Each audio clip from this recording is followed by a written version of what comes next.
사랑하는 김병주 주불리 모시고 더 자세한 이야기 듣겠습니다. 안녕하세요. 시작하겠습니다.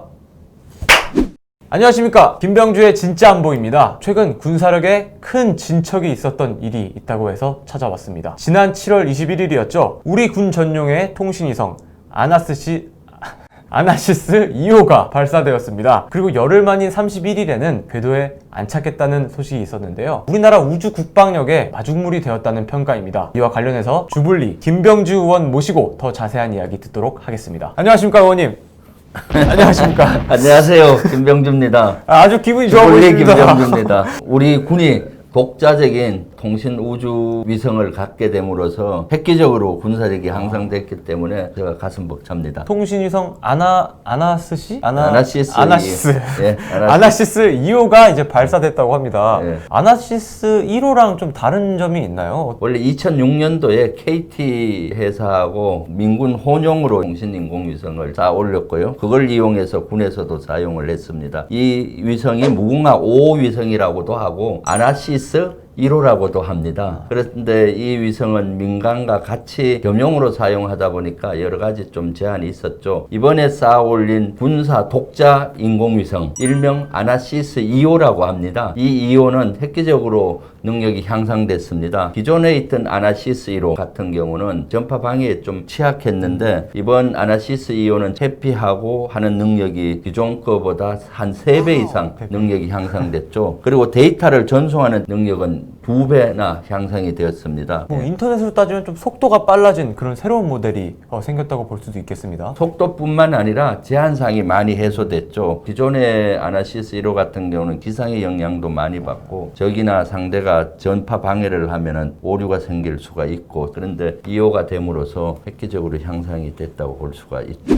지난달 7월에 이게 이제 발사가 되었는데 바로 저희가 사용할 수 있는 것입니까? 바로 사용하는 데는 좀 시간이 걸립니다. 4주 정도는 성능 시험을 해야 됩니다. 성능 시험이 되면 이제 군에서 인수를 하죠. 그리고 나서는 시험 평가를 합니다. 인공위성하고 지상부에 있는 단말기 있잖아요. 단말기로 잘 전파가 전달이 되는지 이런 시험 평가가 끝나게 되면은 우리 군 부대에 단말기가 보급이 되겠죠. 본격화돼서 운용할 수 있는 경우는 아마 내년 초쯤 되지 않을까 싶습니다. 의원님 작전에 대해서 좀 얘기를 해보고 싶은데요. 산이 있거나 지형이 좀 안 좋거나 이런 경우에는 정보를 얻는데 제약이 있었다면 2호를 통해서 네트워킹이라고 하나요? 그런 게 좀 잘 되는 것 같습니다. 네트워킹 하는 데 있어서는 최초에는 유선에 많이 의존했죠. 그러다가 이제 무전기가 나왔죠. 그 다음에 이제 인공위성이 나오면서 인공위성에서 중계를 해줬죠. 작전할 때는 이동을 하면서 하기 때문에 유선을 이동하면서 설치하기가 대단히 시간이 오래 걸렸죠. 그런데 이제 인공위성이 되면서부터 인공위성에서 이걸 중계를 해주기 때문에 그런 것들이 해소가 됐는데 1호 같은 경우는 나름 발전은 됐지만은 여러 제한 요소가 있었는데 아나시스 2호가 발사되고 운용된다면은 획기적으로 이런 것들이 해소가 될 수가 있죠. 그러면 인간으로 따지면 어떤 신경계통이 좀 발전되었다고 볼 수 있을 것 같습니다. 그렇죠. 이 아나시스 2호가 돼서 통신이 연결해 주면은 모든 부대가 연결이 될 수가 있고요. 정보 교류가 잘 되는 것이죠. 또 하나는 첩보기관에서 표적이 획득되면 바로 이제 의사결정 기구에 전달이 돼서 어떤 수단으로 타격을 할 건지 결정하고 이런 것들이 실시간에 연결이 되기 때문에 시너지 효과가 나는 것이죠. 의사결정을 하는 지휘관 입장에서도 모든 정보를 빠르고 정확하게 받을 수 있어서 굉장히 좋은 무기체계 혹은 통신체계가 될 것 같습니다. 그렇죠. 이렇게 유기적으로 전달되는 이런 체계를 네트워크 중심전이라고 들었는데 이것에 대해서 조금 설명을 부탁드리겠습니다. 예. 2003년도 이라크전 이후에 미래전은 네트워크 중심전이 되겠다라고 많은 군사 이론가들이 얘기했죠. 그리고 또 미군을 비롯해서 세계 각국은 네트워크 중심전에 대비해서 연결 작업을 하고 있죠. 통신, 컴퓨터 그런 것들을 이제 C4I라고 합니다. C4I요? 예. 지휘통제 통신체계. 예전에는 우리가 누구랑 통신할 때 전화기를 통해서 했잖아요. 지금은 뭐로 하나요? 컴퓨터를 통해서 하기도 하고 아주 다양해졌잖아요. 그 기반은 사실 인터넷이라는 기반 하에 군에서도 마찬가지 인터넷 기반과 유사한 인터넷 기반의 C4I로 다 연결되기 때문에 그렇게 연결되면 정보를 쉽게 받고 또 정보 처리가 쉬워지고 타격도 효과적으로 될 수가 있죠. 그러니까 전투력의 시너지가 나는 겁니다. 그래서 네트워크 중심전이란 것은 표적 획득, 의사결정, 타격 체계가 유기적으로 이렇게 연결이 돼서 작전을 효과적으로 한다는 겁니다. 그래서 이번에 위성을 쌓아 올리고 그걸 운용하게 되면은 실질적으로 우리 한국군도 네트워크 중심전을 제한 없이 할 수가 있게 된다고 볼 수가 있죠.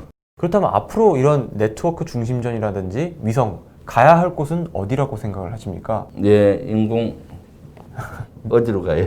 약간 그 미래? 네트워크 중심전이 되기 위해서는 적을 잘 봐야 되겠죠. 그러려면 보는 수단인 정찰 위성 이런 것도 이제 우리 손으로 쌓아 올려서 많이 운용을 해야 되고요. 그 다음에 이제 지 통제하는 컴퓨터 시스템 있잖아요. 그런 시스템들을 건실 시간에 할 수 있게 각 부대 간 또 미군하고 한국군 간 연동 시스템을 계속 보완을 시켜야 되는 거죠. 정보 풀이의 흐름이 없도록 그런 작업들을 할 필요가 있다고 봅니다. 정찰 위성과 통신 위성 이 두 가지가 다른 건가요? 아, 다르죠. 통신위성은 커뮤니케이션을 연결해 주는 거고, 정찰위성은 적이든 어디 보고 싶은 데를 보는 거죠. 그리고 운용하는 지점도 사실 틀리죠. 통신위성이 이번에 아나시스 2호는 3,600km 고도까지 올라가서 한반도를 볼 수 있게 같이 이렇게 돌아가 있던 늘 보기 때문에, 정찰위성은 3,600에서 보게 되면 잘 보이지가 않겠죠. 머니까. 그러니까 한 고도 500km에서 한 2,000km 사이에서 정찰 위성은 또 운용이 됩니다. 이렇게 위성의 중요성과 얼마나 큰 의미인지 쉽게 설명을 정말 잘해주셔가지고 귀에 쏙쏙 들어오는 것 같습니다. 마지막으로 한마디 해주시면서 인사 부탁드리겠습니다. 네, 앞으로 우리가 강국으로 가기 위해서는 우주 공간과 사이버 공간에서의 주도권을 가져야 합니다. 이번에 쌓아 올린 통신위성이 이러한 시대를 앞당길 것으로 보이고, 앞으로 우주 산업에 획기적으로 진척을 가져올 거라고 봅니다. 우주 강국으로 나아가는 것이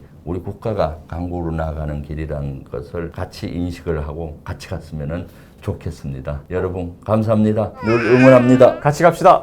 같이 갑시다.